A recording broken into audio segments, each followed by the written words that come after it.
Student I am taking chapter number 2 is matter around us pure. यानी कि matter में हमारा दूसरा पार्ट है। फर्स्ट चैप्टर हमारा कंप्लीट हो गया, अभी ये सेकंड चैप्टर है। सेकंड चैप्टर में हमने ये पोर्शन लिया है मैटर।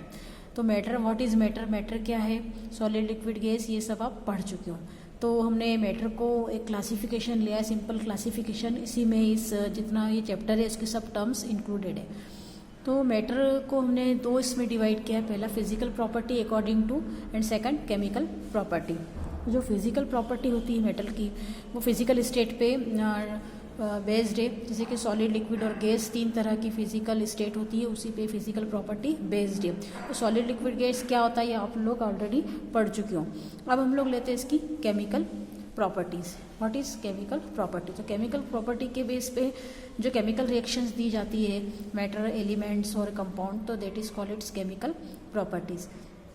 केमिकल प्रॉपर्टीज़ के बेस पे इसको डिवाइड किया है टू पार्ट्स में, होमोजीनस एंड हेट्रोजीनस। तो what is homogeneous and heterogeneous. तो होमोजीनस जो होता है वो एलिमेंट होते हैं कि जो यूनिफॉर्म कंपोजिशन होता है उसको कहा जाता है homogeneous, and the substance having non uniform composition they are called heterogeneous.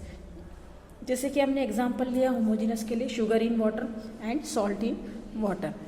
तो आपने देखा कि होमोजीनस में हम उसको क्यों कहेंगे होमोजीनस है, क्योंकि हम जैसे ही सॉल्ट या शुगर को डिज़ोल्व करते हैं तो कम्प्लीटली क्या हो जाता है, डिज़ोल्व हो जाते हैं। तो जैसे ही डिज़ोल्व होने के बाद हम अगर टेस्ट कर हम लोग देखेंगे तो पूरा एक होमोजीनस मिक्सचर हमको दिखाई देता है। हम उसमें रिकॉग्नाइज नहीं कर सकते कि इसमें हमने सॉल्ट डाला था या शुगर हमने इसमें ऐड किया था।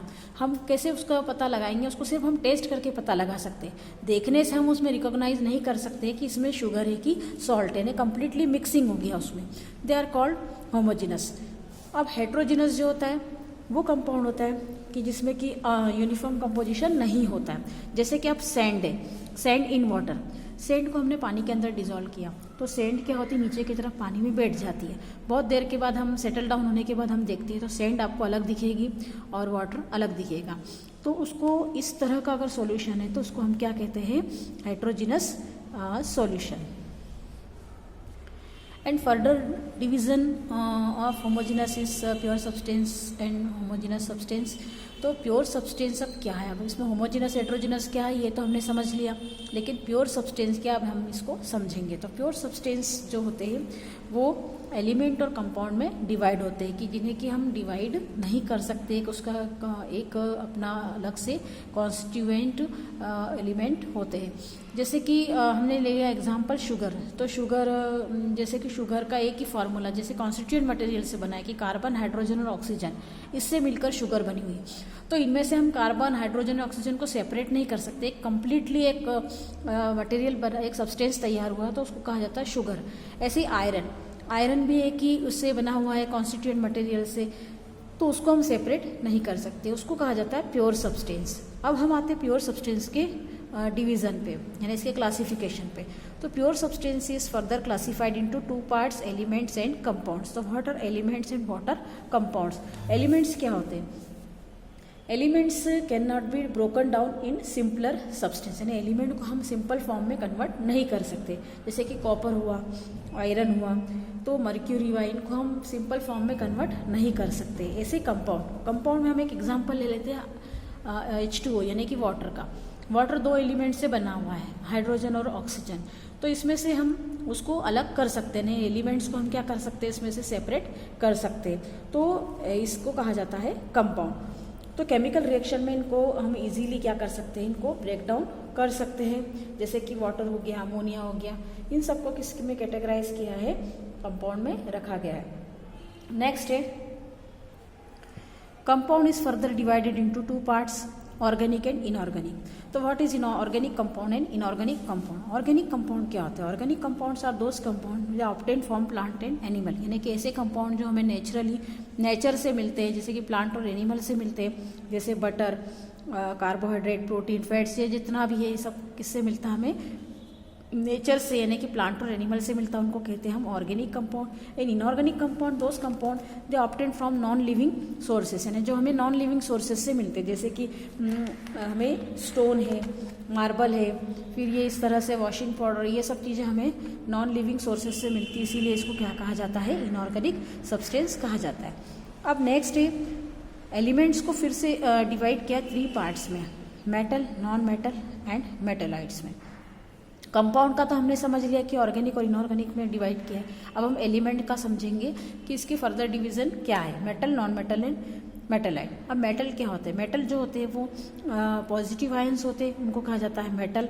दे are good conductor of heat and electricity, ये आपको पता है, जैसे कि आयरन, गोल्ड, ये सब मैटर है, मेटल में आते हैं। फिर आते हैं नॉन मेटल। नॉन मेटल वो होते हैं कि जो नेगेटिव आयन से बनते हैं और इलेक्ट्रॉन को ऐड करके बनते हैं। अब मैंने आपको समझाया था केटायन कैसे बनते हैं, एनायन कैसे बनते हैं, सेम वैसे ही मेटल और नॉन मेटल बनते हैं।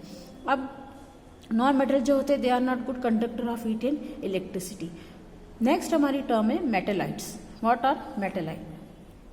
मेटेलाइट्स are those element which behave like both metal and non metal, यानी कि जिनका बिहेवियर मेटल नॉन मेटल दोनों जैसा होता है, तो उसको क्या कहा जाता है, मेटेलाइट कहा जाता है। तो इसमें एग्जाम्पल है बोरॉन, सिलिकॉन, ये जो होते हैं बोरॉन, सिलिकॉन, ये क्या होते हैं, मेटेलाइट्स होते हैं। Next term is solute, solvent and solution. Solute क्या होता है, सॉल्वेंट क्या होता है और सॉल्यूशन क्या होता है। जैसे कि हम इसको एग्जाम्पल से समझेंगे। एक है हमारा सॉलिड में हमने सॉल्ट और शुगर लिखा है, और सॉल्वेंट के लिए वाटर है, और सॉल्ट सॉल्यूशन और शुगर सॉल्यूशन। तो सॉल्यूट वो होते हैं कि जो स्मॉल क्वांटिटी में ऐसे कॉन्स्टिट्यूएंट एलिमेंट जो कि स्मॉल क्वांटिटी में होते हैं, दे आर कॉल्ड सॉल्यूट। ये हमेशा क्या होते हैं, सॉलिड फॉर्म में होंगे, जैसे कि सॉल्ट है, शुगर है, और ये स्मॉल क्वांटिटी में होते हैं।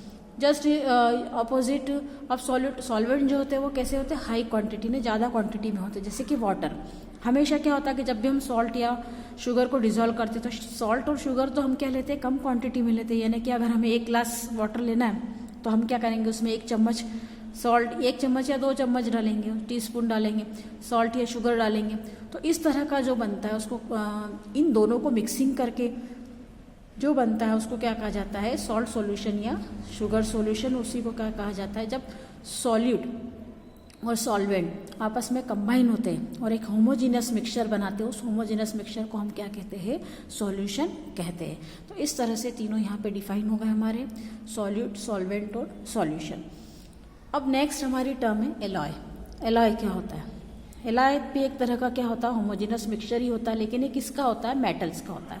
हालांकि मेटल और नॉन मेटल से भी बनता है ये कहीं कहीं पे, जैसे कि कार्बन और मेटल का एक मिक्सिंग करके भी बनता है। तो होमोजीनस ही होता है मिक्सचर है। जैसे कि स्टील, हम लोग डेली लाइफ में हम यूज़ करते हैं, स्टील को यूज़ करते हैं, भी एक तरह का क्या है यहाँ पे, स्टील भी जो है एलॉय है। तो हमने यहाँ पे एक एग्जांपल दिया है ब्रास का। तो ब्रास कैसे बना है, जिंक और कॉपर से मिलके बना। जिंक कितने परसेंट है, 30%, और कॉपर कितना है, 70%। इस तरह हो गया 100%। तो दोनों को मिक्स करके जो नया बनता है, मेटल्स तैयार होते हैं, तो उसको क्या कहा जाता है, एलॉय कहा जाता है। तो स्टील भी इसी तरह का एलॉय है। ये भी जो होता है आयरन से और कार्बन और इनसे बनता है, दूसरे मेटल्स को मिक्स करके बनाया जाता है। और ये ऐसा इसलिए किया जाता है, अगर हम सिर्फ आयरन यूज़ करते हैं, आयरन क्या हमने देखा कि अगर हम घर में यूज़ करते हैं बर्तन, तो उसमें क्या होता है कि वो करोड यानी कि कोरोजन, उसको जंग लगने की ज़्यादा पॉसिबिलिटी रहती है।